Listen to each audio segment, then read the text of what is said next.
The exploration vessel Horizon drifted silently through the star-speckled void, its sleek hull gleaming under the light of a distant sun. Captain Lisa Morgan stood on the bridge, hands clasped behind her back as she stared at the view screen. The massive Vexitari mothership loomed ahead, its jagged silhouette resembling a predator ready to strike. "Final approach, Captain," announced Eric Martinez from the navigation console. "The Vexitari have granted us docking permissions." Lisa nodded, feeling the weight of her responsibility. Humanity had only recently joined the interstellar community, and this diplomatic mission could determine Earth's standing among the stars. The Vexitari had a fearsome reputation, a warrior race that had conquered 3 solar systems in the past decade. "All personnel to diplomatic stations," Lisa ordered. "Daniel, is the translation software updated with the latest Vexitari dialect?" Science Officer Daniel Hayes looked up from his console. "Yes, Captain. The linguistic team worked overtime to incorporate the military terminologies. The Vexitari place high importance on proper military addresses." "Good. Olivia, what's our security status?" Security Chief Olivia Grant stood tall in her crisp uniform. "Our team is ready, Captain. Small sidearms only, as agreed in the preliminary communications. The Vexitari will be fully armed, but that's their custom." Lisa sighed. "Not exactly a show of trust, but we'll work with it." A soft whine from beneath her command chair made Lisa freeze. She glanced down to see a small, fluffy corgi puppy with oversized ears peeking out from a hidden compartment. "Nugget," she whispered urgently. "Get back in there." The puppy wagged its stubby tail and retreated into the hiding spot. Lisa had been unable to leave her new pet behind for the 6-month mission, and smuggling him aboard had seemed like the only option. So far, only her senior officers knew about the stowaway. "If the Vexitari discover we brought an animal on board?" Daniel began. "They won't," Lisa said firmly. "Nugget stays hidden during all diplomatic functions. The quarters are secure." The ship shuddered slightly as docking clamps engaged. On the view screen, the docking bay of the Vexitari vessel engulfed them, a cavernous metal chamber lined with armed guards. "Remember," Lisa addressed her crew, "the Vexitari respect strength above all. We need to project confidence without aggression." The diplomatic team assembled in the airlock. Lisa straightened her uniform and checked that her crew looked presentable. Eric adjusted his communications equipment while Daniel reviewed data on his tablet. Olivia positioned herself slightly ahead, ready to assess any threats. The airlock hissed open, revealing their welcoming committee. Commander Krestak stood nearly 7 feet tall, his scaled skin a deep purple. Bony ridges framed his face, and yellow eyes with vertical pupils regarded the humans coldly. "Captain Morgan," the translator converted his guttural speech. "You honor us with your presence, though I wonder why Earth sends such a small vessel for this historic meeting." Lisa stepped forward, maintaining eye contact despite having to look up. "Commander Krastak, the Horizon is one of our finest exploration vessels. Size does not always indicate capability." The Vexitari commander's mouth twisted in what might have been a smile, revealing pointed teeth. A curious perspective from a species that has barely left its own solar system. The humans followed their hosts through imposing corridors lined with what appeared to be battle trophies from conquered worlds. Vexitari soldiers watched them pass, their posture suggesting both curiosity and disdain. In the grand meeting chamber, decorative weapons adorned the walls. A large table made from polished black stone dominated the center. Commander Krastak took his place at the head, flanked by advisors wearing ornate armor. "Now," Krastak said as the humans took their seats, "explain why Earth believes it deserves a non-aggression treaty with the mighty Vexitari Empire. What strength do you offer that would make us consider you worthy allies rather than simple conquests?" Lisa met his challenging gaze. "Commander, humanity believes in finding common ground through peaceful exchange. We've studied your culture and believe there's much we can learn from each other." Krastak laughed, a harsh sound that echoed in the chamber. "Peaceful exchange? Your species is soft, Captain Morgan. The galaxy respects only power and the willingness to use it." He leaned forward. I have seen no evidence that humans possess either quality. The first diplomatic meeting was not going well at all. Lisa's team exchanged worried glances as Commander Krasniqi continued his dismissal of humanity. The massive alien paced around the table, his clawed hands gesturing dramatically. Our intelligence vessels intercepted your planet's broadcasts, Krasniqi announced. We have seen your world's predators, the creatures you call lions, wolves, and bears. These beasts possess true power. His yellow eyes narrowed. Yet you bring none to demonstrate your worth. Daniel leaned toward Lisa. Captain, I think there's a cultural misunderstanding happening. Krasniqi slammed a fist on the table. Your silence confirms my suspicions. Are humans too weak to control your war beasts? Perhaps you fear they would turn on you during transport? War beasts? Lisa asked carefully. Do not play ignorant, Captain Morgan. The commander activated a holographic display showing footage of a wildlife documentary. A lion took down a zebra while the narrator explained predator-prey relationships. Your own media shows these creatures you've trained for combat. Lisa suppressed a smile as she realized the misunderstanding. Commander, these are wild animals. We document their natural behaviors, but we don't use them as weapons. The Vextari delegation murmured among themselves, clearly skeptical. You expect us to believe humans merely observe these deadly creatures? Krasniqi's voice dripped with disbelief. We have seen humans commanding smaller beasts as well, the ones that live in your dwellings. You mean pets? Olivia asked. If that is your term for war beasts in training, then yes, these pets. Krasniqi brought up more footage, this time showing a woman walking several large dogs in a park. Lisa tried to explain. Commander, these animals are companions, not weapons. Humans and dogs have lived together for thousands of years in mutual friendship. Friendship? The word seemed to confuse the Vextari. With lesser species? Not lesser, different, Daniel interjected.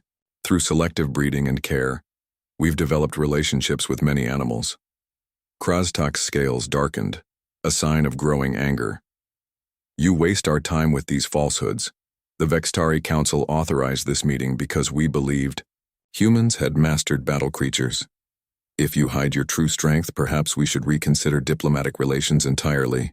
The tension in the room escalated as Vextari guards moved closer to the walls, hands resting on weapon holsters. Commander, Lisa said firmly, I assure you we're being completely honest. Humans don't. A sudden commotion interrupted her. A small furry form darted into the chamber, having somehow escaped from the ship and followed them through the alien vessel. Nugget, the corgi puppy, raced excitedly across the polished floor toward Lisa. The Vextari guards immediately drew their weapons, pointing them at the small dog. Hold, Krasniqi ordered, raising a hand. He stared at Nugget with a mixture of confusion and fascination. What manner of creature is this? Lisa's heart sank. Their secret stowaway had just complicated an already delicate situation. This is a dog. A puppy, actually, a young one. Nugget sat at Lisa's feet, tongue lolling out as he panted happily, completely unaware of the diplomatic crisis he'd just created.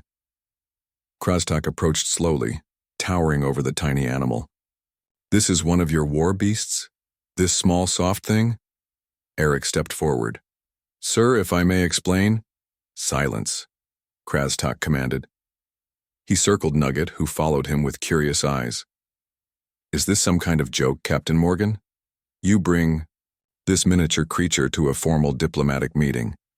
Nugget wagged his stubby tail and let out a friendly woof. The Vextari commander's face contorted in what might have been confusion or outrage.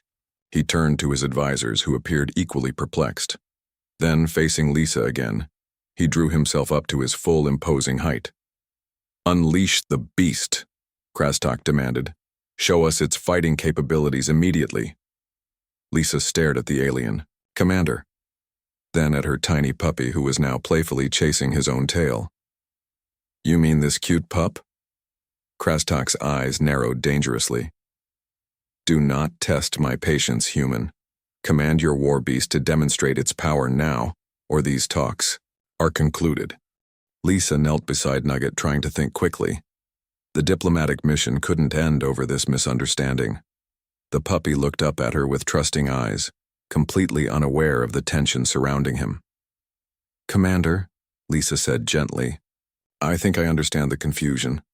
On Earth, most animals aren't weapons. Dogs especially are companions, friends who live alongside us." Krastak crossed his arms, scales shifting to a skeptical blue-purple. "Prove this claim." Lisa nodded to Daniel, who stepped forward with his tablet. "May I show you some historical data, Commander?" The Vextari leader gave a curt nod. Daniel projected images showing the evolution of wolves into domestic dogs, then footage of dogs working alongside humans throughout history, herding sheep, guiding the blind, and simply being family pets. "Humans and dogs have lived together for over 15,000 years, Daniel explained. "We didn't conquer them. We formed a partnership that benefited both species." Krastak's attention shifted between the images and Nugget, who had flopped onto his back, belly exposed in a show of trust. The commander's expression remained unreadable. "Watch," Lisa said. She gave a gentle command, and Nugget sat, then offered his paw when asked. The puppy performed the simple tricks eagerly, rewarded with praise and gentle pets. "He obeys not from fear but because we've built trust," Lisa explained. "Nugget wants to please me because we care for each other." One of the Vextari advisors leaned toward Commander Krastak, speaking in their native tongue. The translator struggled but conveyed something about psychological manipulation and strange power. Krastak moved closer, towering over the small dog. To everyone's surprise, he slowly lowered himself to one knee, a posture the humans had never seen from any Vexitari. "May I examine this creature?" he asked, his usual harsh tone softened slightly. Lisa nodded. "Hold your hand out first. Let him sniff you." The commander extended a clawed hand. Nugget sniffed it cautiously, then licked his scaled fingers. The Vextari jerked back in surprise and several guards tensed. "That means he likes you," Olivia explained quickly. "It's a friendly gesture." Krastak's eyes widened. He tried again, this time allowing Nugget to lick his hand. Then, with unexpected gentleness, he touched the puppy's soft fur. "Its exterior is not armored," he observed. "Yet you bring it on dangerous missions. Why?" "He wasn't supposed to be here," Lisa admitted, "but dogs have been human companions for so long that many of us form deep bonds with them. They become family." "Family?" Krastak tested the word. "With a different species?" Eric stepped forward. "Commander, humans form connections based on more than just biological similarity. We recognize intelligence and feeling in many creatures." The atmosphere in the room shifted subtly. Other Vextari approached, curious about Nugget, who greeted, each with friendly enthusiasm. "Your species befriends instead of conquers," Krastak mused. "An unusual strategy." "It served us well," Lisa replied. "Throughout our history, humans have achieved more through cooperation than through conflict." Krastak stood, considering her words. "Perhaps there is wisdom we had not considered. The concept of gaining allies through friendship deserves further study." He turned to his advisors. "Prepare the cultural exchange chamber. We will learn more about this human approach." As they followed the Vextari through the ship, Nugget trotted alongside Krastak, occasionally looking up at the towering alien. The commander slowed his pace to match the puppy's small steps. "In ancient Vextari history," Krastak said quietly, to Lisa, "our ancestors spoke of companion creatures not unlike your dogs. Those relationships were abandoned generations ago when our society embraced the path of conquest. Perhaps some traditions are worth revisiting," Lisa suggested. Krastak watched as Nugget playfully chased his own tail. "Indeed, Captain Morgan. Your war beast has already conquered something I thought long dead in our kind: curiosity about paths not taken." For the first time since their arrival, Lisa felt genuine hope for the mission's success. Sometimes the universe's greatest diplomatic tools came in the most unexpected packages, like a small fluffy stowaway with oversized ears and a boundless capacity for friendship. The cultural exchange chamber of the Vextari mothership hummed with activity. Lisa and her crew showed images of Earth's diverse ecosystems and the many ways humans interacted with animals. Nugget moved from alien to alien, receiving hesitant pats and curious examinations. Even the most stern-faced Vexitari warriors couldn't resist the puppy's charm. "Your species forms these bonds with many creatures?" asked a Vexitari scientist named Mevtral, studying a holographic display of various pets from Earth. "Yes," Daniel explained. "From dogs and cats to birds, fish, and even some reptiles. Each relationship is unique." Commander Krastak watched from nearby, his posture more relaxed than before. "The tactical advantages are not immediately obvious," he admitted. "Not everything is about tactical advantage," Lisa replied. "Some of our greatest strengths come from connections that seem to serve no practical purpose." The peaceful exchange was shattered by a deafening alarm.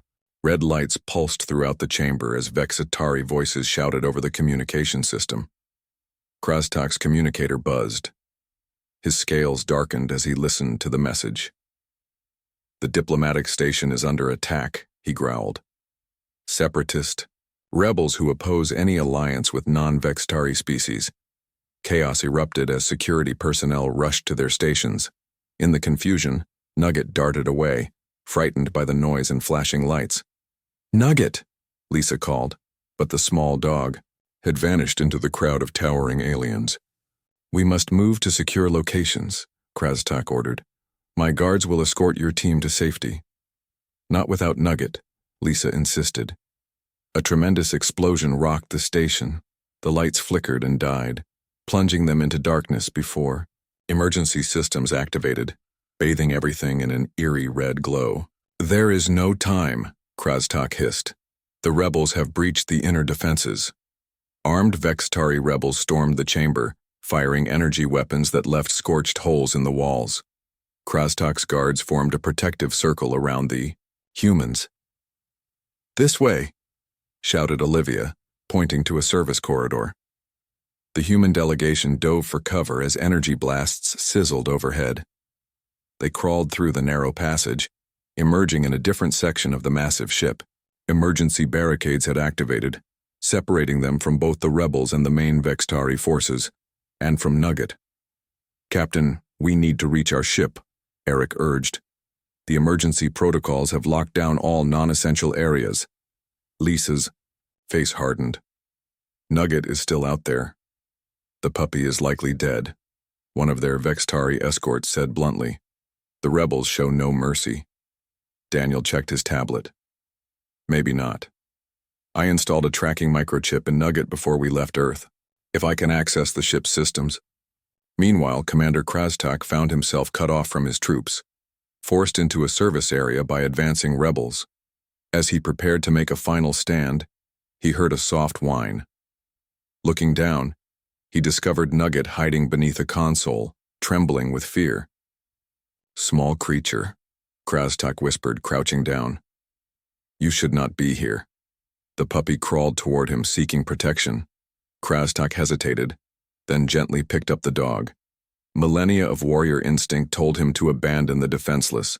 Animal, but something new, something awakened by the human's strange philosophy, made him tuck Nugget into a protected pocket of his armor.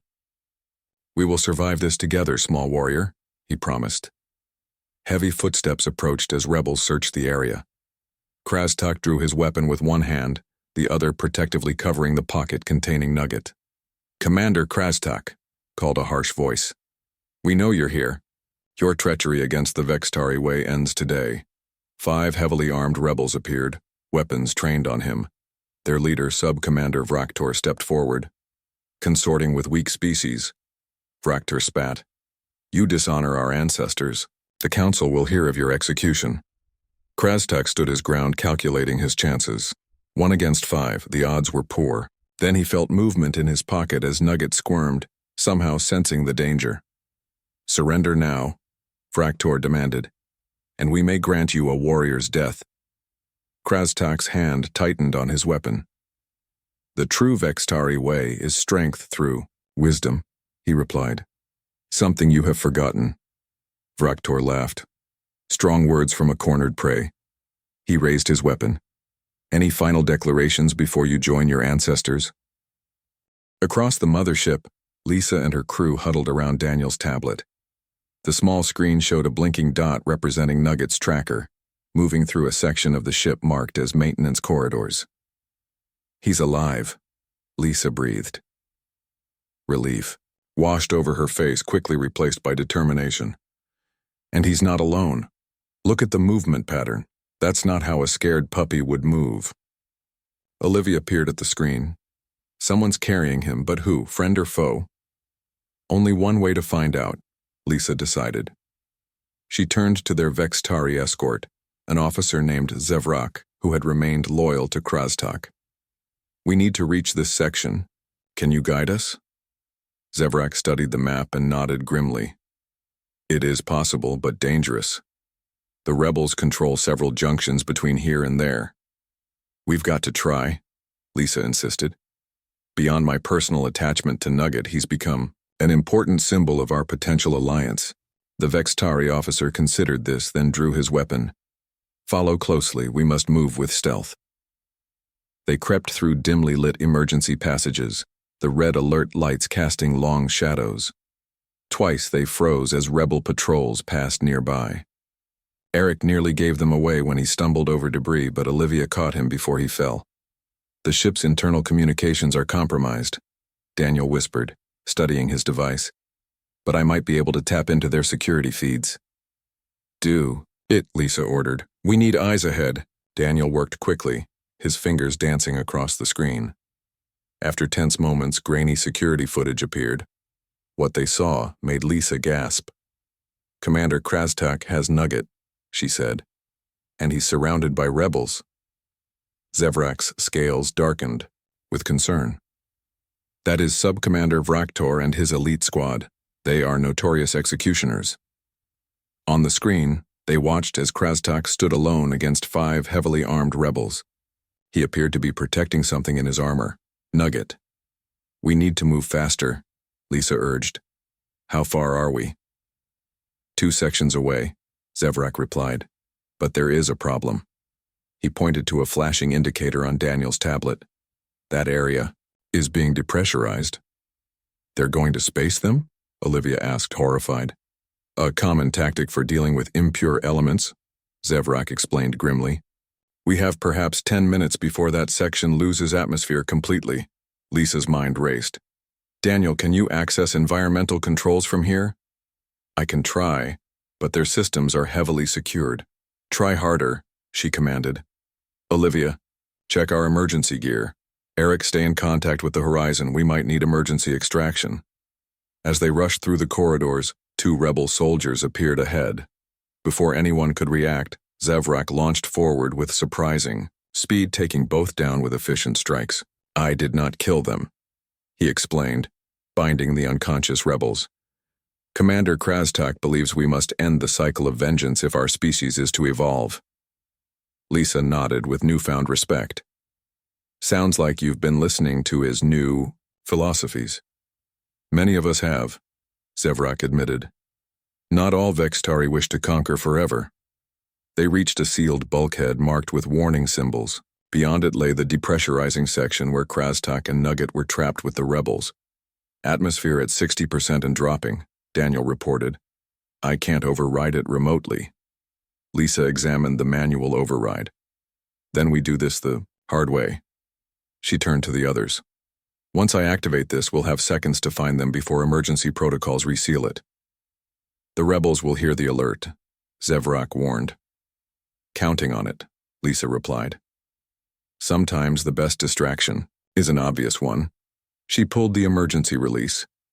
The bulkhead slid open with a hiss of escaping air. Warning klaxons blared as they rushed through, the thin atmosphere making their ears pop painfully. Life support failing, an automated voice announced in the Vextari language. Emergency seals activate in 90 seconds. They raced down the corridor, following the tracker signal that led them toward Krastak's last position. The air grew thinner with each breath, making movement increasingly difficult. There! Olivia pointed ahead, where the standoff was still in progress. Vraktor had Krastak backed against a wall, neither side yet aware of the rapidly depleting oxygen. Lisa drew her sidearm. Ready for a rescue mission? Her team nodded, determination in their eyes despite the thinning air. They had come too far to lose Nugget, or their newfound ally now. Fraktor pressed his weapon against Krastak's chest, unaware of the approaching rescue team or the rapidly depleting oxygen. Any last words, traitor? Before Krastak could answer, Nugget squirmed, free from his protective pocket. The small dog dropped to the floor and immediately began barking at the rebels, his tiny body positioned defensively in front of Krastak. The rebels hesitated, confused by the small creature's fearless display. "What is this?" Fraktor demanded. "Some human trick?" In that moment of confusion, Lisa and her team struck. Olivia fired 2 precise stun shots, dropping rebels on either side of Fraktor. Zevrak charged forward with a battle cry, tackling another rebel to the ground. "Commander," Lisa shouted, "we need to move now. This section is depressurizing." The remaining rebels turned toward the new threat, giving Krastak his opening. With lightning speed, he disarmed Fraktor and pinned the rebel leader against the wall. "Surrender," Krastak growled, "or none of us survive." Alarms blared louder as the atmosphere thinned further. Everyone was now gasping for breath, their movements becoming sluggish. 30 seconds until emergency seals activate, the automated system warned. "This way," Daniel called, pointing toward an adjacent corridor. Lisa scooped up Nugget, who was struggling to breathe in the thin air. The puppy whimpered weakly in her arms. Krastak dragged the resistant Fraktor along, while Zevrak and Olivia covered their retreat. They stumbled through the final doorway just as the emergency seals slammed shut behind them. Fresh air flooded the chamber and they collapsed to the floor, gulping oxygen. Lisa checked Nugget, who seemed disoriented but otherwise unharmed. The puppy licked her face weakly. "He saved me," Krastak said quietly. Everyone turned to the commander, surprised by the emotion in his voice. "When Fraktor had me cornered, your small warrior created a distraction." "Dogs are loyal," Lisa explained, stroking Nugget's fur. "They protect those they consider part of their pack."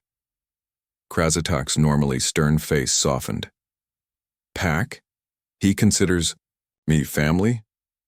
"He sensed you were protecting him," Daniel explained. "Animals often understand more than we realize." Fraktor, still restrained, spat on the floor. "This is the weakness that will doom our species. Sentiment for lesser creatures." Krastak turned to the rebel leader. "You are wrong, Fraktor. For generations we Vextari have conquered without question, believing it made us strong. But look at what it has brought us. Endless war, even among ourselves." The commander knelt beside Lisa and gently touched Nugget's head. The puppy wagged, his tail weakly. "Did you know," Krastak continued, "that our ancient texts speak of companion species? Before the War of Unification, our ancestors had creatures not unlike this one. They were called Mevthal, roughly translated as heart-bonded." Fraktor's eyes widened slightly, revealing that this information was new to him. "The early emperors believed such attachments made us vulnerable," Krastak explained. "All Mevthal were destroyed, and their existence was purged from common knowledge. Only those with access to the ancient archives know this truth." "Why would our ancestors do this?" asked Zevrak. "Because," Krastak replied, "these bonds represented a different kind of strength, one based on cooperation rather than domination, a strength more difficult to control." Lisa watched the commander closely. "And you believe this strength is worth rediscovering?" "I do." Krastak stood, his full height impressive even in his wounded state. "Today I witnessed a small, physically weak creature show more courage than many warriors I have known. He stood between me and danger without hesitation." He turned to Fraktor. "Our way of endless conquest has left us isolated in the galaxy, fighting rebellion after rebellion. Perhaps it is time to remember what we lost." Fraktor looked away, unable to meet the commander's gaze. "Your vessel has remarkable technology," Daniel observed. "With your resources and our collaborative approach, imagine what might be accomplished." "Our species once understood this," Krastak said. Before we chose the path of conquest, we were builders and explorers. The humans have reminded us of possibilities we had forgotten. He looked down at Nugget, who had recovered enough to sit up and observe the aliens with curious eyes. This small creature, Krastak said with newfound respect, has taught me more about true strength in a few hours than I learned in decades of military service. The rebellion was quickly contained after loyal Vextari forces regained control of the mothership. In the 2 days that followed, both humans and Vextari worked to repair the damaged sections of the vessel. More importantly, they began the delicate process of rebuilding trust. Lisa sat in a newly designated conference room, watching as Nugget played with a ball that Daniel had fashioned from spare material. The puppy had become something of a celebrity among the Vextari crew. Even warriors who had initially scoffed at the small creature now stopped to offer gentle pats or curious observations. "Your small warrior has conquered us without a single weapon," Krastak remarked as he entered the room. His wounds from the confrontation had been treated, though he still moved with careful deliberation. "That's how it usually goes with dogs," Lisa smiled. "They win hearts without even trying." The commander sat across from her, his posture less rigid than it had been during their first meeting. "The High Council has reviewed my report of recent events. They were skeptical about my recommendations." Lisa's heart sank. "They've rejected the alliance proposal?" "On the contrary." A rare smile crossed Krastak's face. "They have approved the first formal alliance between Vextari and humans in our history." Lisa couldn't hide her surprise. "What?" "Changed their minds. I sent them the security recordings," Krastak explained. "They saw how your crew risked their lives to save not just your companion creature, but me as well. Such loyalty to allies impressed even the most traditional counselors." He placed a data crystal on the table between them. "This contains the formal alliance proposal. Your government will find the terms favorable, I believe." Lisa picked up the crystal, turning it in her fingers. "This is remarkable progress for just a few days." "The seeds were planted long ago," Krastak replied. "Our species has been waiting for a reason to change course. You provided that reason." He glanced at Nugget, or rather he did. The door opened as Daniel, Olivia, and Eric entered along with several Vextari officers. They gathered around the conference table, a visual representation of the growing cooperation between their species. "We've prepared a detailed cultural exchange program," Daniel announced, projecting a holographic display. "The first phase focuses on human-animal relationships, as requested by the Council." A female Vextari scientist named Tevra leaned forward, with interest. "We are particularly curious about these therapy animals mentioned in your database, creatures that heal psychological wounds." "They don't literally heal," Eric explained, "but they provide comfort and emotional support. Animals can sense distress in ways even humans sometimes miss. Our warriors suffer what you might call battle trauma," Tevra admitted. "Traditional Vextari medicine focuses on physical wounds, neglecting the mind's injuries." Olivia nodded thoughtfully. "On Earth, specially trained dogs help veterans cope with similar issues. The bond between human and animal creates a safe space for healing." "Could such methods work for Vextari?" Krastak wondered aloud. "There's only one way to find out," Lisa replied. Cultural exchange. The discussion continued well into the night as both species shared their strengths and acknowledged their weaknesses. Plans took shape for Vexitari scientists to visit Earth, while human experts would travel to Vexitari colonies to teach and learn. When the meeting finally concluded, Lisa received a message from Earth's United Coalition government. They had reviewed her preliminary reports with great interest. "Congratulations, Captain Morgan," the message read. "Your mission has achieved a diplomatic breakthrough beyond our highest expectations. The Coalition Council has unanimously approved further negotiations with the Vextari." Lisa smiled as she watched Nugget curl up beside Krastak's chair, the fearsome commander absently reaching down to stroke the puppy's fur while reviewing documents. "Sometimes the greatest diplomats have 4 legs," she murmured to herself. "That Evening, as the humans prepared to return to the horizon to transmit their full report to Earth, Krastak approached Lisa with an unexpected request. "The Council wishes to establish an embassy on your planet," he said. "They have asked me to serve as the first ambassador." Lisa couldn't hide her surprise. "You? But you're one of their most decorated commanders." Krastak's gaze drifted to Nugget, who was playfully chasing his tail nearby. "Perhaps leadership takes different forms than we have traditionally recognized. I find myself curious about your world and its ways." "You'll be welcome on Earth," Lisa assured him, "and I suspect Nugget will be very happy to see you again." Feeling, Krastak admitted with unexpected candor, is mutual. 6 months after the historic first contact between humans and Vextari, Earth celebrated the opening of the first alien embassy on its soil.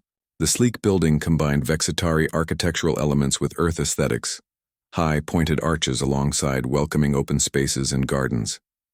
Lisa Morgan, recently promoted to Admiral for her diplomatic achievement, stood at the entrance, in her formal uniform. Beside her, a now full-grown Nugget sat patiently, wearing a specially designed collar with both United Coalition and Vextari emblems. "He's grown so much," Daniel remarked, adjusting his diplomatic attire. "Hard to believe. He's the same puppy that caused such a commotion." "Still causes commotion," Olivia laughed. "Just the good kind now." A hush fell over the crowd as the Vextari delegation approached. At its head walked Ambassador Krastak, his ceremonial armor gleaming in the sunlight. The former commander had traded his military position for diplomatic service, a change that had shocked both his people and humans who understood Vextari culture. When Nugget spotted Krastak, the dog broke protocol completely. He bounded forward with excited barks, racing through the carefully arranged dignitaries until he reached the ambassador. Rather than showing displeasure at this breach of ceremony, Krastak knelt down to greet the dog properly. "Hello, small warrior," he said, loud enough for nearby microphones to catch. "You appear well." The moment was captured by dozens of cameras and would soon become the iconic image of human-Vextari relations, the towering alien ambassador kneeling to greet, an enthusiastic corgi. After the official ceremony, Lisa joined Krastak on a tour of the embassy grounds. The landscaped gardens included both earth plants and carefully adapted Vextari flora that scientists had determined safe for Earth's ecosystem. "Your planet is even more remarkable than your record suggested," Krastak observed. "So much life, in constant interaction." "Speaking of interaction," Lisa said, "how are the therapy dog programs developing?" Krastak's expression softened, a change that would have been unimaginable 6 months earlier. "Beyond our expectations, 30 Vextari veterans are now participating. Many report significant reduction in what you call anxiety symptoms. The Council has approved expansion to all major Vextari settlements." They reached a quiet corner of the garden where a small monument had been erected. It depicted a human hand and a Vextari hand reaching toward each other, with a small 4-legged figure standing between them. "The official symbol of our alliance," Krastak noted. The Council initially objected to including the animal figure. Now they insist upon it. Lisa smiled. Funny how things change. Indeed. Krastak seemed momentarily hesitant, unusual for the normally decisive ambassador. "I have a personal matter to discuss, Admiral Morgan." "Lisa, please, we've been through too much for titles." "Lisa, then." He gestured to an aide who approached carrying what appeared to be a small container. "On my recent visit to your Oregon region, I encountered a facility you call an animal shelter."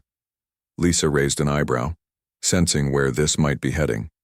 Krastak continued, "The concept of rescuing abandoned animals was affecting.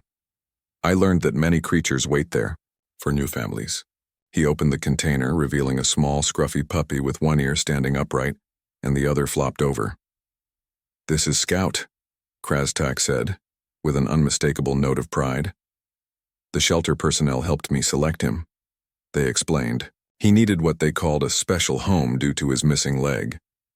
For the first time, Lisa noticed the puppy had only 3 legs, You adopted a dog? Lisa couldn't hide her delight. Is that the correct term? Yes, I have adopted him. The embassy.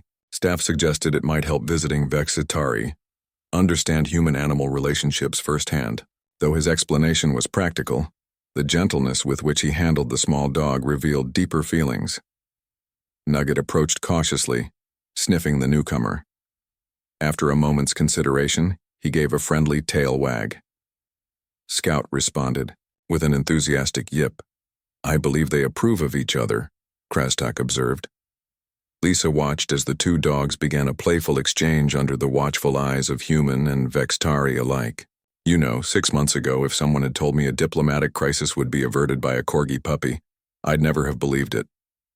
And if someone had told me I would one day say the phrase unleash the beast as a joke rather than a battle command, I would have questioned their sanity. Krastak replied with the dry humor he had developed during his time among humans.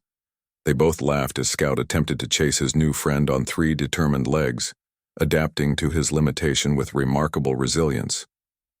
Perhaps, Krastak said thoughtfully, that is the greatest lesson your species has taught mine, that strength comes in many forms and the most powerful